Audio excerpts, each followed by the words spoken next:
What's going on, everybody? The Modern Flirting Podcast back again in full effect. The best mother effing podcast in the whole wide world, or best MFing, I should say, podcast in the whole wide world.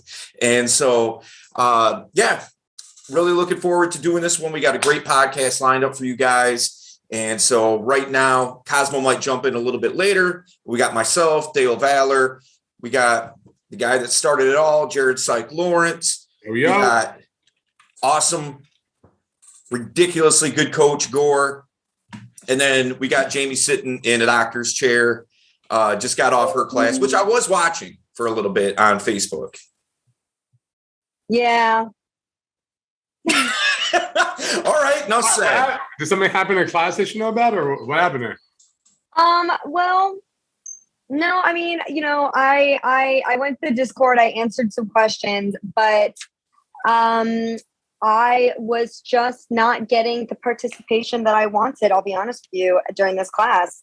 Usually I have much more participation, but I'm not gonna lie, I was kind of disappointed in the group, and then also just, I guess, myself, because I wasn't motivating enough or enticing enough or intriguing enough to get them to participate. But I think that, and maybe this is just a internal struggle, but like sometimes I just think, like the only questions that I usually get nowadays are just online dating.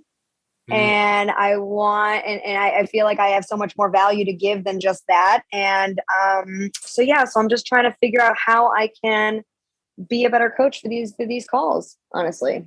Well, I'll tell you, it's podcast worthy, but I mean, I only tuned in for, I don't know, less than 10 minutes probably, but as I was kind of setting up and getting my notes together for the podcast and everything, I really like what you said to Chris, because I was thinking the same exact thing. You know what I mean? And yeah, what Jamie had said basically was for him to kind of get in the position to let loose a little bit, get out of his comfort zone. And I think that that's a really good point for him in particularly, but also for just to do consistently for everybody. To get out of your comfort zone, to have fun with it, to not take yourself so seriously, to not be so rigid and worried about like the technical aspect of going out and flirting and getting to know people and like trying to check all the boxes to make sure that you're doing it correctly and all that kind of thing. But just to have fun doing it. Yeah, and also to add to that too, I think the other thing I really wanted him to take was, this is something I've said time and time again, like, know thyself before you can attract others. Like, really know like what your hobbies are, like, and honestly, the importance of having a hobby. I think, unfortunately, a lot of like with American culture and like this hustler culture that we consistently promote in this country, it's like people either don't have time for hobbies or don't value hobbies anymore, or just like rather just put all of their time into work and then nothing else. And it really loses the zest for life. Like, one of the reasons why I had that opinion when it comes to helping Chris out, Chris is a guy that struggles with, he's very logical. He's very, logical. He comes across very monotone, very, like, I don't know, boring is the word, but just like, there's no zest. There's no zing. There's no fun. Right. Very regimented. So, for me, like one of the ways that I let loose is like, I go to music festivals, and this past weekend I went to Oregon Country Fair, which isn't a music festival. It's more of like, I don't even know how to describe it. It's like more of like a Renaissance fair, but it's not, people aren't running around with swords or like Princess outfits or anything like that. It's more of like a fairy village. And also people are selling their like beautiful art and wares, like the best art I've ever seen in my entire life, in this like woodland fairy village that they create in the middle of the woods in Oregon once a year. And it's like very niche, very weird, but it's like so Oregon, and the fact that everyone's like so weird and bizarre, and everyone's just like celebrating their weirdness. And I've seen like full grown like grandpas with their grandkids in like fairy costumes, and like like just like everyone is just so letting loose and letting fun and just having fun with life. And I was just like thinking about it, I was like, I would love to see Chris in that situation, because during that weekend, I swear I had some of the most funny, fun, intriguing conversations with strangers I've ever had. And I love the music festival culture and scene because it really does bring out that energy. Like it brings out this energy of just everyone is just having fun and like what fun looks like and fun, interesting, funny conversations, sarcasm, like and I was just thinking, I was like, I would love to like pluck Chris out from wherever he is and place him. I'd like to see And him just like let him run gathering of loose. the Juggalos. Maybe that'll be the next. Exactly. Camp. Yes. Maybe that's your next Yeah. boot camp idea. Take them out to a music festival and see how they operate. Fuck the club. That's a really interesting exactly. point, Jamie, because I came from that, like where Chris was at. Jared knows, when I was like super reserved and like in my head. I think you're muted. Oh yeah, she's talking about a doctor right now. So Wait. She gave me She gave me 5 minutes. Sorry. What were you saying? I was saying that's a really good point. How like you have to let loose following your passions, because I came from that, and I think there's two parts to it. One is it is you, like it comes from you and like the passions you express and like feed, because you have to feed those things for them to be a part of you. And the other thing is the things around you that you have to continually, it's like a cycle. You allow yourself, and then others allow you, and then you allow yourself more, and then others allow you. And so when you take a risk and like do it with conviction, give yourself permission to do something, and you see that others are accepting of that. So it's super important to be around like good people, because when you see that others are accepting of that, it kind of opens you up. And we all know Cosmo and like how a big part of who he is like empowering people, and I feel like that in itself brings out a lot in the students, or like in even like everybody around him. That's like his biggest thing that he preaches is empower others, and I've kind of adopted that for myself, because I've seen what a change it makes in people and in myself, especially when you give yourself permission, and then you see others like empowering you at that point, because they're like, wow, you became this like different person. It's amazing. And like this and that, and then inspires them, and in turn inspires you, and creates this whole cycle. So it's super important. And it's a journey. And also just being a part of like a scene too. Cause like during that time when I'm at, when I was at fair, I was like thinking, I was like, okay, how can, like, I'm like looking around, I'm seeing all of these people having fun. And I saw so many guys approach, like talk about the difference. Like so many people, like so many guys were approaching not only just girls, but other guys, and people are just like making friends with strangers. And like, it was so that vibe. It was so that scene. And I was like, okay, how can I, like, what can I learn from this? How can I take what I experience here and bring it back? How can I teach it?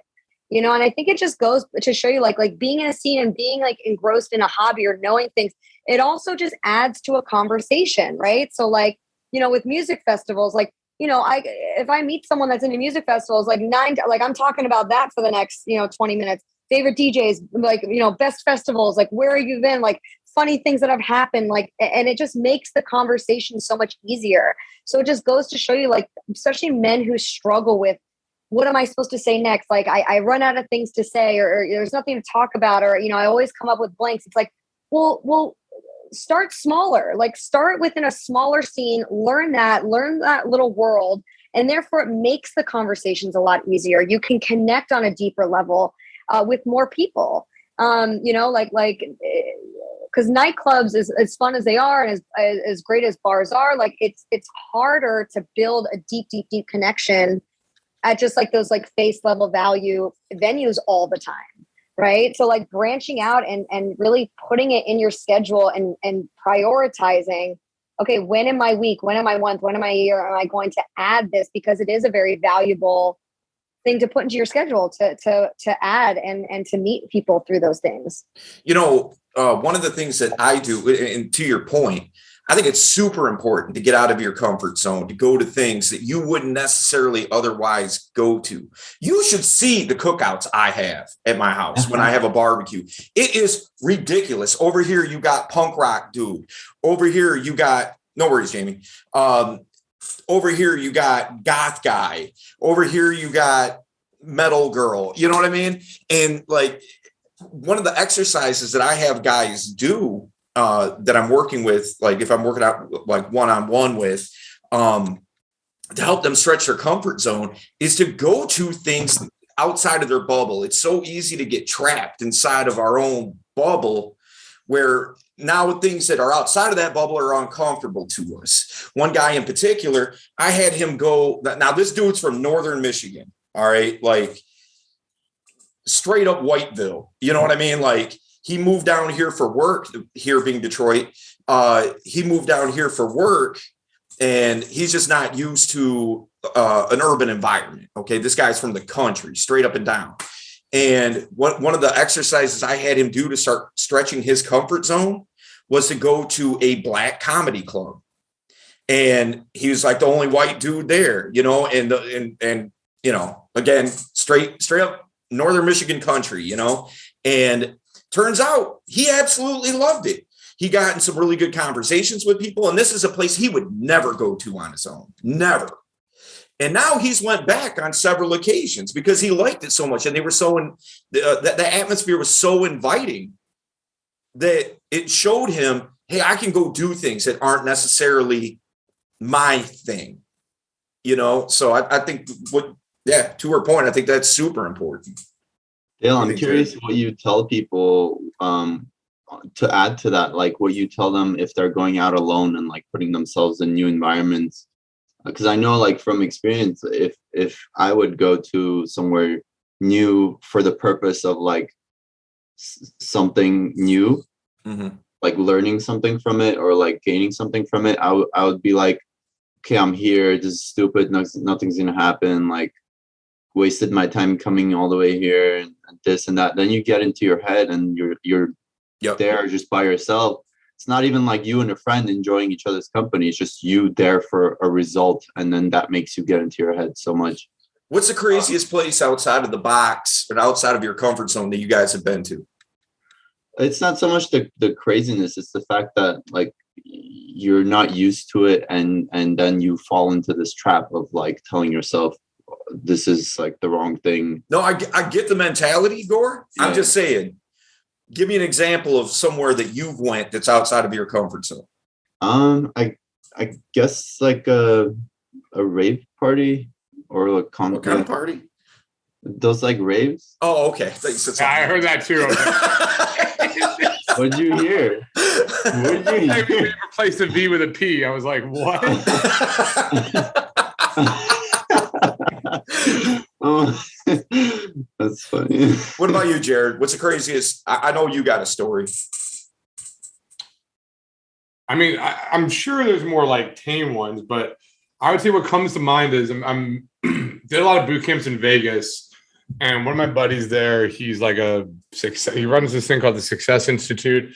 He like combines mentalities with spirituality, with ways of thinking, with seduction, all this stuff. His name's Johnny Saporno, so shout out to him. Oh, yeah, I love that dude. All right, so you know him. He's the homie. Super weird guy, but awesome to be around. And you know, we've hit it off and had deep conversations about all different types of stuff. And one of the things was he's into the porn scene. He's like basically a porn consultant, and he invited me to this thing called the Ultimate After Party.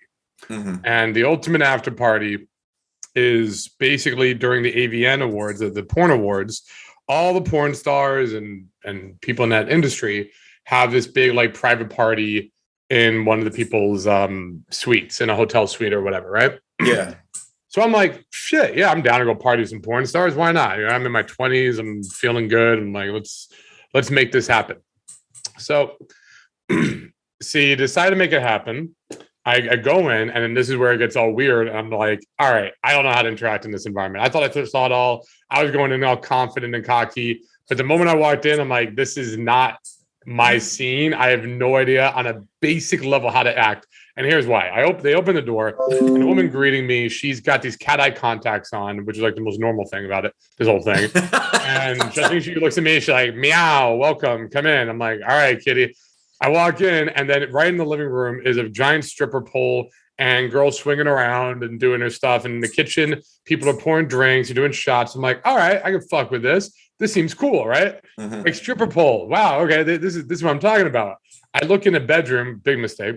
I look in the bedroom and there's a woman just open everybody, people just naked in there, getting railed, getting fucked missionary style, while there's a train of like 5 or 6 guys just standing, waiting in line to get with this girl, I'm guessing. And I'm like, I've seen. I don't want to be in the back of this line. Fuck that. Like, I am not getting a line. So it's just it's like 6 or 7 guys like just the DMV in there. You got to take a number.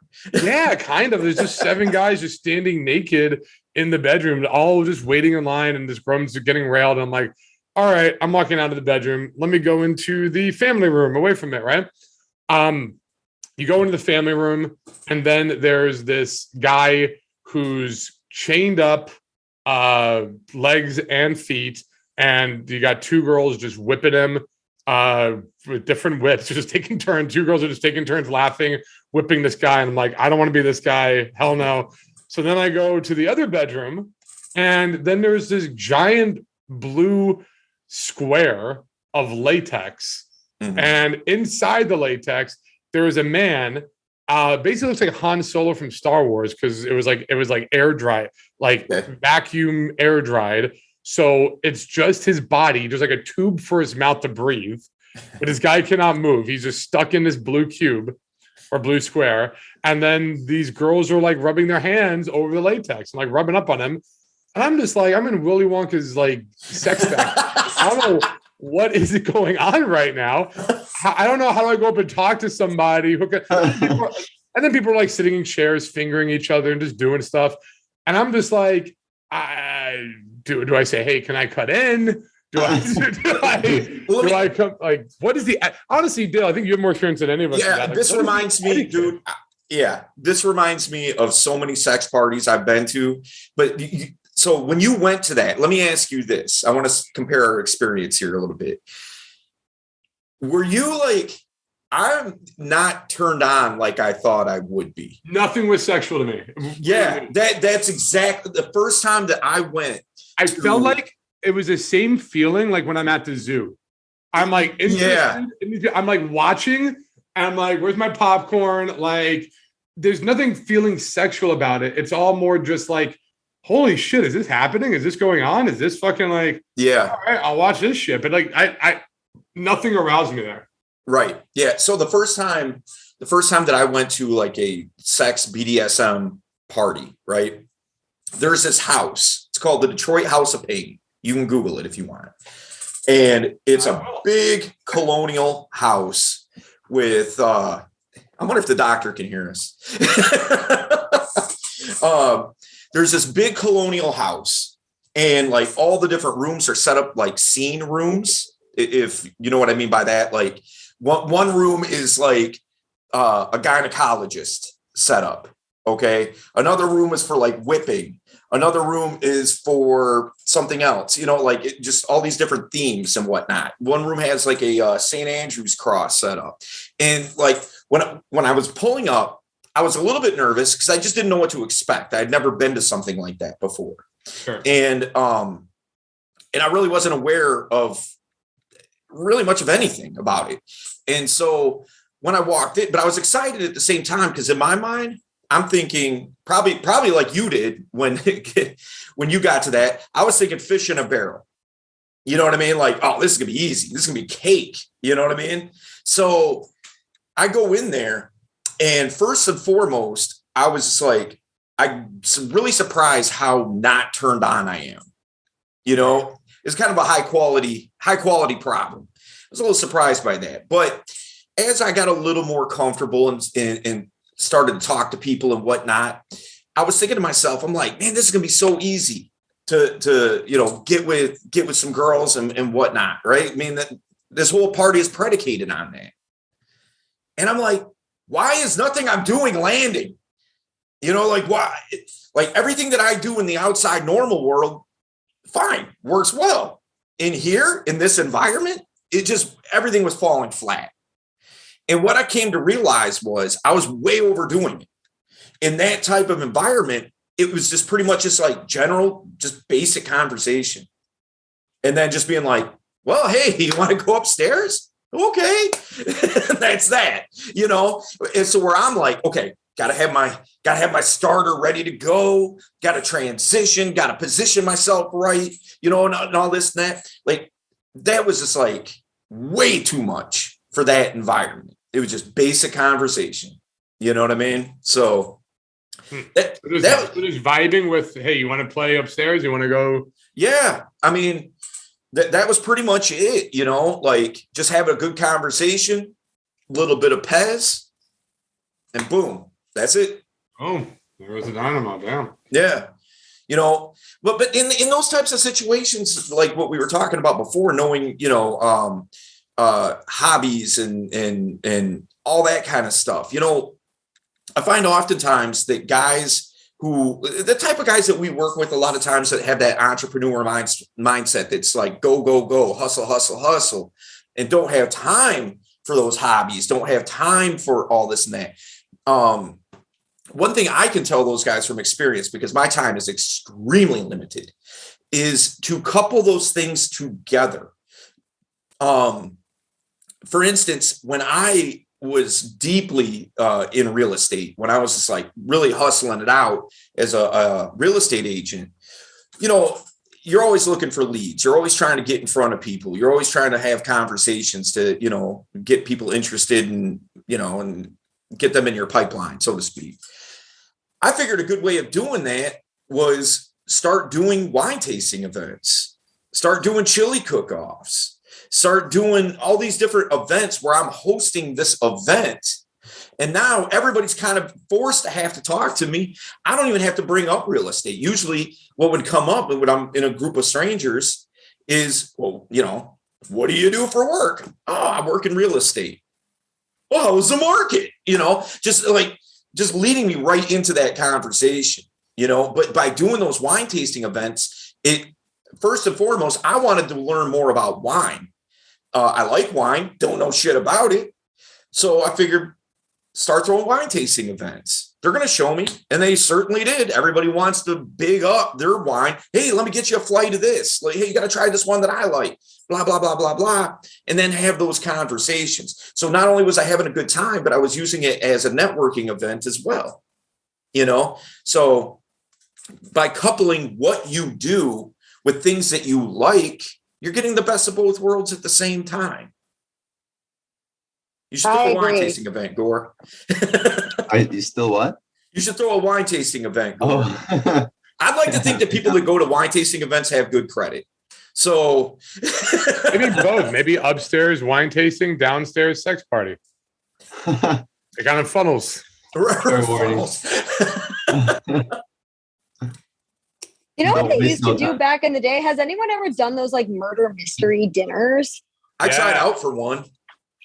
Really? I always thought that would be so cool. I was invited to one a long time ago, but I was for some reason out of town. I couldn't go, but I always thought that would be really fun. When I lived in Vegas, it was a lot easier. There's always cool, interesting things to do when I lived in Vegas. So like, oh, my parents are visiting. Let's go to a murder mystery. Let's go to this museum. Let's go to, obviously, the clubs and stuff. Oh, stand-up comedy. Let's go check out some stand-up comics. Oh, you don't have any of that in Miami. Well, first off, Miami's an hour away from me. Well, you know what I mean. Right. But even though, yes, in Fort Lauderdale, it's just not as prevalent. You're not as aware. It's not like hitting you in the face. Like you go anywhere. It's like here's the thing with the Vegas effect. Yes, in Fort Lauderdale, if I'm Google searching around, I could probably find something, whatever, like chill or whatever, right? With Vegas, it's you live in a small city. Like everybody kind of knows everybody, the locals at least. Mm-hmm. And you live in a somewhat small city and everything's massively marketed everywhere. So you're seeing, I'll drive to go, Korean barbecue late at night and there's billion signs of this and that and do this and shoot a tank and or shoot guns or this golf thing or this. I'm like, oh, you know what? That seems cool. Wherever the fuck you are and people are talking. So it's just so much more prevalent and closer and epic. It's just like, oh yeah, Jerry Seinfeld's doing a set and whatever the fuck. If you want to go see him on Tuesday, it's like, oh, okay, fuck yeah. Versus who knows who, doing a stand-up gig, who knows when. I got to Google it and search and get tickets in advance and all this shit. Like, no, it's just not like that in Vegas. Yeah, I mean, which actually leads me to a question that we had gotten that I wanted to kick around a little bit. You know, a lot of times, and I've seen this type of question get tossed around in our Facebook group. And if you're not a member of our Facebook group, I'll link it up with the podcast. Become a member. We're all there to help you grow. But I've seen this question in the Discord. I've seen it here, there, and everywhere. And it's, do I have to move in order to improve my my skills with dating, with meeting women, all that kind of stuff? Like, say a guy that lives in a smaller town, is it a necessity for that guy to move to a big city? I mean, my thing, choosing where you live is a choice. Like you have say on it. You have a choice on it.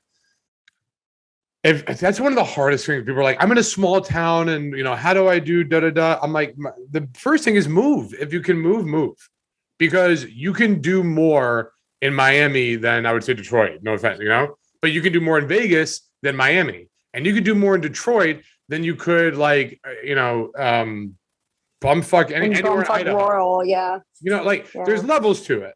So if you're in put it this way, do this test. If I said this city to a random person in New York, or a major place, do you know this city? Like Salt Lake City, sure. I know, I've heard of it, right?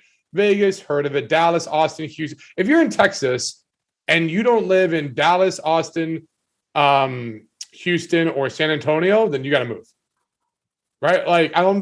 If there's no other cities in Texas that I'm very aware of. Oh, but I live this place that's no. Dallas, if you're in Florida and you don't live in Orlando, Fort Lauderdale, Miami, or if you don't live in South Florida, Orlando, maybe Jacksonville, then you got to move. Well, me moving to Tampa is going to be a point of contention. Oh, no, Tampa's actually. Okay, so Tampa's the exception to the rule. So here's this thing. There are certain cities that are like sleep. Also Tallahassee. Tallahassee's good too. Well, yeah, but there are certain cities that are sleepers. Tampa is absolutely one of them. It's big enough where there's a lot of people, and it has some gorgeous ass women there. It is like a gold mine. It's a strip club capital of the world, right? Well, no, but there you go. Yeah, per capita. Every guy, I haven't been in forever, but every guy I know who goes to Tampa is like, the most gorgeous women in the world are here. Like, it's insane. It's stupid. It's stupid ridiculous. Hot. I'm just like, fuck, what am I doing? Like Miami, not better. The kind, good attitudes. And I'm like, what is happening? What is going on with Tampa? So there are certain exceptions to the rule, but for the most part, if you're in one of those cities where it's like me and 50 guys and and half of them are my cousin, then no, you got to move. It's not going to work. Well, playing devil's advocate, what would you say to a guy who's like, look, I was in Future Farmers of America. That's my get down. I'm going to live in a small town because, that's where my employment is possible for me for what I do. Or another example might be, I've got my mom is sick, and so I got to be around my family and blah, blah, blah, so situationally, it's not something where they can move, right? So for me, there's always, so if it's a farmer's thing, right, then that's a choice. You want to be a farmer, you want to live that lifestyle. I put that in the same boat as you want to be Amish. You want to be Amish? Be Amish. Then you're in that network. You want to be a farmer? Then go to farmersonly.com and find your farmer wife, and God bless. Because you're basically limiting yourself. You're just saying, this is all, my nearest neighbor lives, 20 miles from me. Okay, I don't know anything about that world. I don't know what it's like going to the farmer's hoedown and whatever. That's just, it's too small, and there's only so many options. So at that point, I would say is, look, you settle and you pick what's around you, and you just, the girls have to settle, you have to settle with what is located, or you try to use online dating, brush up your online dating skills, maybe find some cool women another city down, and you could try to, work on that. but those are your options there. Or you could try to use your farmer's knowledge and make an entrepreneurship of it. Basically, set up a farm, have someone manage it for you, and move the fuck out, but do meetings with them. You can do it remote. You can manage a farm remote and just hire workers and shit. Like, but you don't have to live there. You can, if you build a successful farm, it is just like any other business. You can scale it, you can grow it, and then you can live the lifestyle you want. If it's the mom example, then my heart goes out to that guy. I get it. You have to be with your mom. You take care of her. Then it's your job to make as much money as possible. Fuck women. Start finding ways to make money, side income, whatever, so that one, you can take care of your mom and you can move you and your mom to ideally a bigger city, which guess what? Will probably have bigger medical centers and treatment options than you would in Wyoming. All right. Like if you really care about sick old mom, take her to Boca Raton, Florida, where they can take care of elderly people versus Wyoming, where there's one doctor who just chilling, like, I'm sorry, the best doctor. He's a horse doctor. Yeah. The best doctors in the world aren't in Wyoming. No offense to anybody listening from Wyoming. It's just like people gravitate towards where there's major people. The best chefs in the world are in New York and Las Vegas. There's a reason for that. Like they go to the best places. So if you really care about your old mom, you're going to bust your ass and move her to a place, you and her to a place that has more people. We are social creatures. We do not belong. I mean, now for some people, for few exceptions and caveats to the rule, some people love isolation. They're wilderness men. They like the peace, the serenity. God bless. I'm not talking to the exceptions to the rule. I'm talking to the rule. I'm talking to the people who are the average, like functioning society people. We belong around as many other people as possible because that's where we thrive. We get more options. We have the best of the best go to those places. I'm talking LA, New York, Miami, Las Vegas, London, Tokyo. Like these are major cities for a reason, right? So it doesn't do anybody a service staying in small towns or small cities. It just limits your options in life. What do you think, Gore? I agree. He said it exactly like everything I was thinking. It really comes down to what you value most. I mean, if there's always options around things, and if something isn't an option, then you can earn enough money to make it an option. Then that should be your first priority, is earning a higher income. So then that can become an option. Mm-hmm. And so, yeah, it really comes down to what you prioritize. And even if people are like the isolation type that want to be in peaceful areas, you can live like right outside the city so that you can drive into it whenever you want. There's always ways around things. And yeah, I think it's just a matter of people being comfortable and afraid to start something new. I'd also go so far to say, the last thing is, look, we are a dating podcast. We're here to help people with their social skills, their dating skills, and to a degree that is everybody, right? I saw a homeless guy in New York trying to pick up girls and whatnot, right? But there is a good quote here, which is, you can lose a lot of money chasing women, but you'll never lose women chasing money. And that I'm not talking the whole concept of women are gold diggers or anything like that. What I mean to say is, if you're not making, let's say, at least $60,000 a year, and you don't have your finances in order, you don't have something like going for you in that way, then that should be the main priority. Doesn't mean you can't date, doesn't mean you can't fall in love. I mean, that's something for everybody, right? But if you're truly looking to have an amazing lifestyle, then you have to do key things for yourself. You have to get yourself healthy. You have to, Jamie's over here doing Botox to look her best. I'm going to a Remedy Center, IV Remedy, shout out to them. I'm doing semaglutide treatments that's massively helping in weight loss and just getting in shape. And if, so that's for health, you should be doing it for your bank account as well. You start a business. If you're not entrepreneurial and you're stuck and you feel like, okay, well, all I'm good is for this one key skilled job as an employee, or I'm an accountant, that's fine. But then if you're not making, I'd say, at least $60,000 a month, you should have a side income. You should just start a side thing. It could be real estate, like, what Dale got into. It could be learning a key skill like copywriting or just sending out your services. It could be fucking garage sailing like Gary Vee does. I mean, there's no excuse anymore why people can't make money with all you have to do is learn a key skill and then monetize that skill. That's really the stupid, simple system, right? But so many guys are like, all I do is I live with my mom. I work at Target. I'm a assistant manager at Target, and I'm fat as fuck. I don't take care of myself at all. I never go to the gym.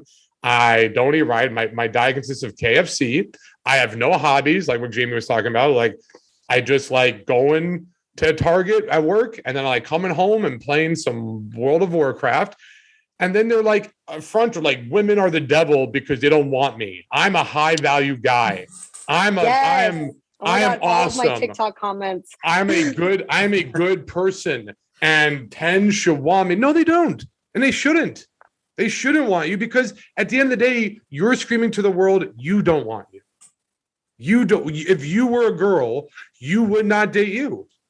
The equivalent is go find a girl with one eye and a peg leg, right? She's a good person. I'm sure she's fine. 300-pound Sally over there. I'm sure she's great. Go date her. She's got all the same criteria you have. So why are you looking at 10s and all this other stuff? If you're talking women should do it, be that yourself. Be the change that you want to see. Go get with the most grotesque women. Find a homeless woman and give her a home, because she's probably really sweet on the inside. At the end of the day, take your life in your own hands. And this goes so beyond. Modern Flirting is not a pickup company. It's not like, oh, let's go approach girls, spit some lines or whatever. It is a lifestyle development company, specifically, ideally, for success-minded men, or ideally entrepreneurial men. And when I say entrepreneurial, I don't mean you have to own a business. I just mean guys who like to figure shit out, solve the problem, solve it, figure it out. Don't blame the world. Take responsibility and own it, because those guys will succeed at anything in life. All we're doing here at Modern Flirting is we're giving you a roadmap. We're paving the way to show you how to do it, but you got to want it. And that circles back, last thing, that circles back to the first thing Jamie said on this episode, which is she's having a class and these guys aren't asking questions. They're not participating. Jamie, you did nothing wrong. I don't blame you one fucking bit. I literally blame the students on that class, because you ask me when I'm a student, when I'm learning from mentors, or Cosmo or Gore. I don't know, Dale, your story, but I'm sure you're in the same boat. You ask any one of us who taught us, we're the most fucking needy student they got. When I'm with my mentor, when I'm at any kind of coaching call, I have too many questions. Joel, my mentor right now, shout out to Joel Kaplan.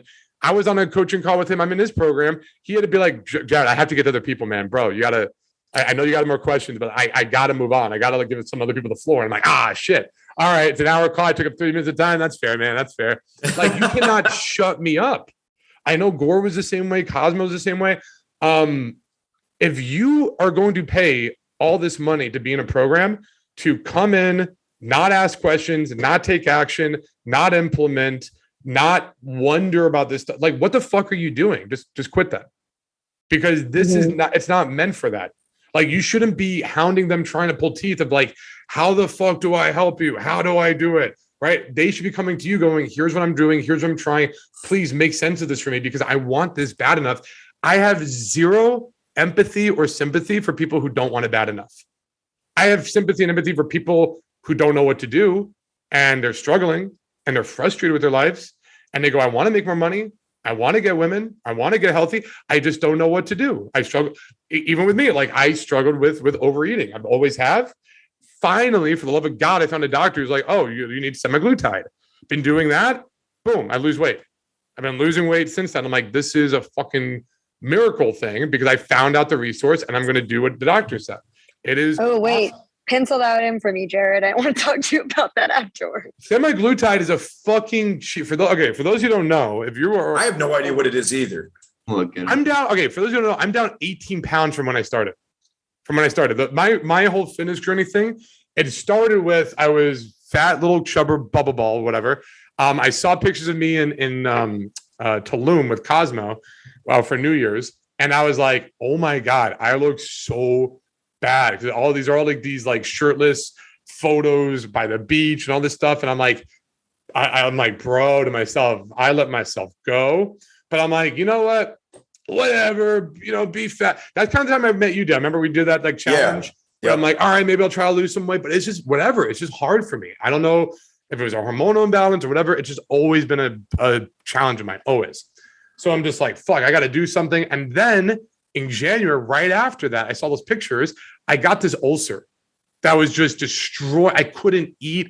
I was vomiting all the time. It was awful. And in that month, I went from like 200 and I don't want to say it. Like, I think I was like 225 pounds or something, or almost 230, like around there, to 195 pounds.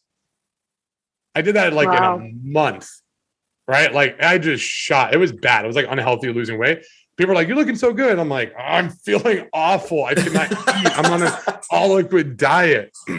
But what it did make me realize, and then after the ulcer, I started blimping back up again. And I was like, oh, no. I don't want to do that. No, I got to take this serious.